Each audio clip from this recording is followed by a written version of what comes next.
бо вуҷуди афзоиши шумораи аҳолӣ теъдоди нафақагирон дар вилояти Суғд кам шудааст. Сардори раёсати агентии суғуртаи иҷтимоӣ ва нафақа дар вилояти Суғд Қосимзода Сулаймон Одинашоҳ шарҳ додааст, ки омори нафақагирон чӣ теъдод поён шудааст.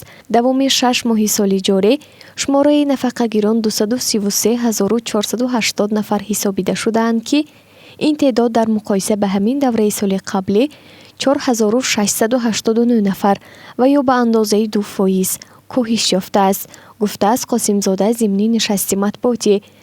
Ба иттилои манбаъ, тамоюли камшавӣ бештар дар шаҳрҳои Конибодом, Исфара ва Хуҷанд мушоҳида шудааст.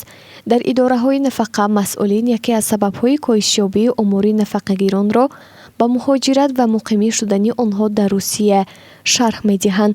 Бино ба иттилои манбаъ, алҳол аз шумораи умумӣ 100,043 нафар нафақаи меҳнатӣ, 12639 нафар нафақаи иҷтимоӣ ва инчунин ба 120798 нафар тибқи меъёри қонунгузорӣ нафақаҳои суғуртавӣ ва давлатӣ ҷудо карда мешавад. Дар тӯли 6 моҳи соли гузашта ба ин теъдод нафақагирон аз буҷаи давлат ба андозаи 444,1 миллион сомонӣ маблағ гузаронида шудааст. андозаи миёнаи нафақа дар вилоят 303,5 сомониро ташкил медиҳад.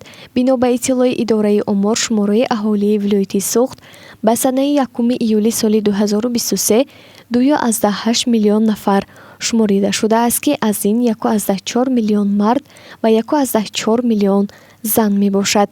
Зимнан дар Тоҷикистон мардон аз синни 63 солагӣ ва занон аз синни 58 солагӣ ба нафақа мебароянд. дар гузашта дар маҳфили коршиносон дар бораи зарурати поён бурдани синни нафақа дар кишварро пешниҳод намуда буданд.